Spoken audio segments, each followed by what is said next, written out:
At the beginning of the movie, we are taken to Rebecca Roslin's design workshop. There, models and sketches of amazing dresses are created, expensive fabrics are cut for cutting and sewing. A lot of female employees sit at sewing machines or decorate already finished outfits by hand. A courier brings a package of fabrics to the store, which Cindy accepts. The heroine is chatting amiably with the other workers when Rebecca appears. The woman informs her that, in addition to outfits for the upcoming wedding, the Bremors want dresses for the cocktail party. When Cindy learns that it will be held in a week, she is nervous as she promised to give everyone a break, and now everyone will have to work overtime. Rebecca is sure that it's not a problem, as it's more important for her to get the respect of the Bremors and favorably display her work in front of the paparazzi. The woman promises that she will pay double for the work. The heroine reveals that she decided to slightly alter Mrs. Bremor's dress to soften the curves. Rebecca tells the customer about it, pretending it was her idea. Reggie laughs good-naturedly and embraces the heroine, whose merits have not been recognized. During lunch, the guy says that Cindy should stand up for her rights, since she is the one who creates all the designs and gets nothing for it. The heroine is sure that Rebecca will help her create her own brand when it's convenient. Reggie strongly doubts this, because without Cindy, the woman will lose her style, and therefore customers. The heroine returns home and, while doing yoga, sees news on TV about a ball at the Hamiltons, the local aristocrats. The event will also be attended by the envious groom, Prince Ronan. The next day at work, Rebecca makes a shocking announcement. Mrs. Hamilton has had a fight with her designer, so she decides to turn to them for her ball outfits. Cindy agrees to create additional dresses, asking for a raise for the employees and a paid vacation in a month. Rebecca agrees to this, dreaming that, if all goes well, they may be called as designers for Ronan's royal wedding. Cindy returns to her co-workers and gets to work. Unexpectedly, Prince Ronan enters the atelier. The heroine tries to hide the fact that Rebecca herself has not created outfits for a long time. Cindy says that sometimes she makes revisions to finished designs. It happens very spontaneously, as if an idea flashes into her head and she wants to put it on paper. Prince Ronan likes the vivacity of the heroine, and he asks her for help. The guy wants Rebecca's atelier to prepare him a suit for the ball, but not so prim, as usually worn for such events.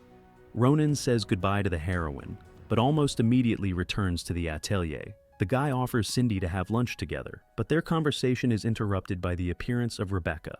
The woman behaves with Ronan very pompously and offers to have lunch, but he refuses. Cindy regretfully says she can't go to lunch as she has a lot of work to do. Ronan then suggests that they meet next time for a suit fitting at his estate. When the prince leaves, Rebecca reminds the heroine that they do not befriend clients and do not have romantic relationships with them, much less with members of the royal family. The next day, Cindy begins to doubt that someone like Ronan could ask her out on a real date. Reggie is sure that the guy was attracted to the heroine, otherwise he wouldn't have come back and asked her out. Cindy admits that she liked Ronan's sincerity, lack of pompousness and arrogance when they were alone together. However, when Rebecca showed up, it all came flooding back. After lunch, Cindy goes to the Hamilton estate to take measurements. There, the heroine meets Gloria and her mother-in-law, Virginia. Cindy goes into a room decorated for the ball along with her props. Ronan, who enters, repeats his invitation for a date. Cindy declines, as she could be fired for doing so. Ronan then admits that the Hamiltons wouldn't be too happy about meeting her either, but he's willing to take the risk. The heroine smiles, about to agree to a meeting, but then a young girl approaches the prince.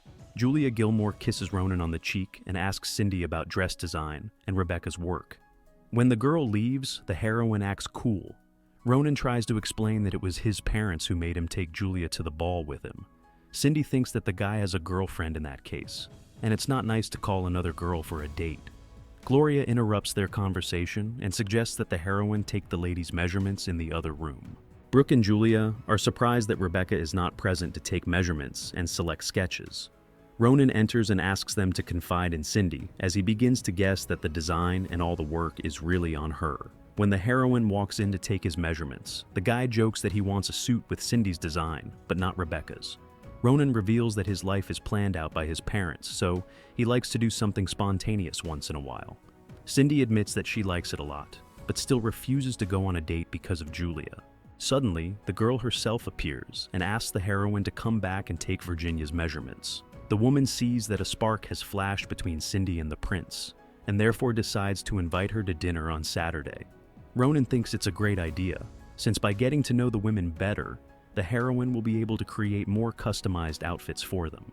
Gloria and Brooke are perplexed, since the designs should be created by Rebecca. Virginia suggests inviting them both over and ending the argument. The next day, Reggie learns of Cindy's invitation and is genuinely happy for her, and asks her not to worry about Julia. The heroine is getting ready for dinner and puts on a lovely silver dress. At that moment, Julia calls her and tells her that she and the girls have decided to dress more casually for the gala in order to play a prank on everyone. Cindy agrees to take part in this scheme and puts on a simple outfit. In the evening, the heroine arrives at the gala in a t-shirt and jeans and suddenly realizes that Julia has tricked her into making her look bad. Ronan supports Cindy, saying that she made the girls nervous, as her sincerity is much more beautiful than their pompousness. Virginia also talks to the heroine and draws her attention to the fact that it's like all the Hamiltons are constantly posing for photographers who haven't arrived yet. The woman admits that she too would like to go out in casual clothes for once. Ronan comes down to the guests in a t-shirt and offers to play one game. During it, two participants have to pass the ball to each other with their elbows. Cindy becomes a partner for the prince and accidentally pushes Brooke, who floods dress with a drink. The heroine is sad on the street when Ronan approaches her. The guy is sure it's okay since Brooke has hundreds of dresses. The couple are almost kissing when they get splashed with water. Ronan escorts the heroine into the house and sits her down by the fireplace to keep her warm. Cindy finally admits that she is the one who creates the designs for all the outfits and dreams of someday opening her own atelier rather than working for Rebecca.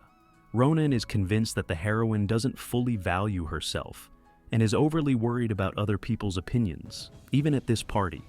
The guy reveals that he is unhappy about his royal duties.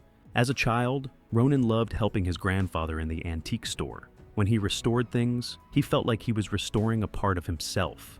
However, then Ronan was forbidden to do it, reminding him of his royal duties. As an adult, the boy realized that he could create something tangible and beautiful through charity. Cindy admires the prince and advises him to be more spontaneous to truly live this life. The conversation is overheard by Julia, after which she enters the room. The girl says that Ronan has guests waiting for him in the living room. When the guy leaves, asking Cindy to wait for him by the fireplace, Julia advises the heroine to still leave, as there is a car waiting for her. The girl says that she guessed about Cindy's feelings, but advises her to keep them to herself, since she is definitely not a match for the prince. Before leaving, the heroine talks to Virginia and promises that she will return to continue discussing outfits. Ronan tries to catch up with Cindy, but the girl leaves. The guy is angry at Julia, realizing that it was she who chased the heroine away. In the morning, Ronan learns that his parents intend to make him king at the end of the year to curb his ardor. Julia says bitterly that she saw the boys' sincere joy at the dinner and wishes she were the cause of it.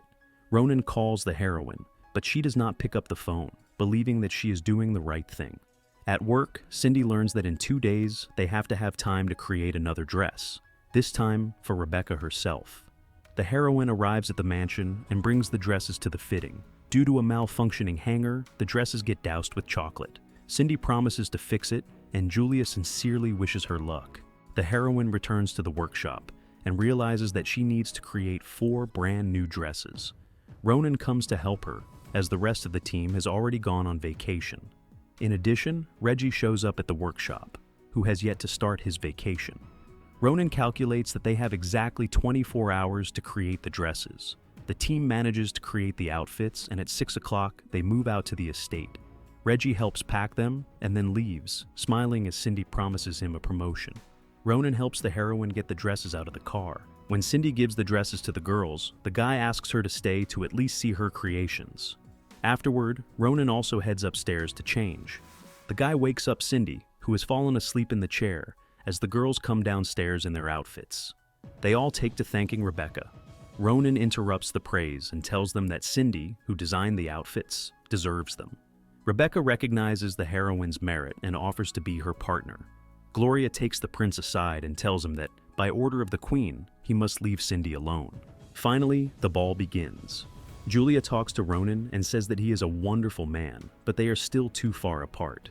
The girl advises to forget about patterns and what people think in order to find true happiness. Ronan runs away from the ball to invite the heroine to it. When Cindy shows up at the ball, Julia says she outshines all the girls. Ronan takes the heroine to the center of the room and asks her to dance. The guy says that this is just the beginning of their story, after which he kisses Cindy. This is the end of the movie. Thank you all for watching this video to the end. Give this video a like. Write in the comments what you think about this movie, and see you in new videos.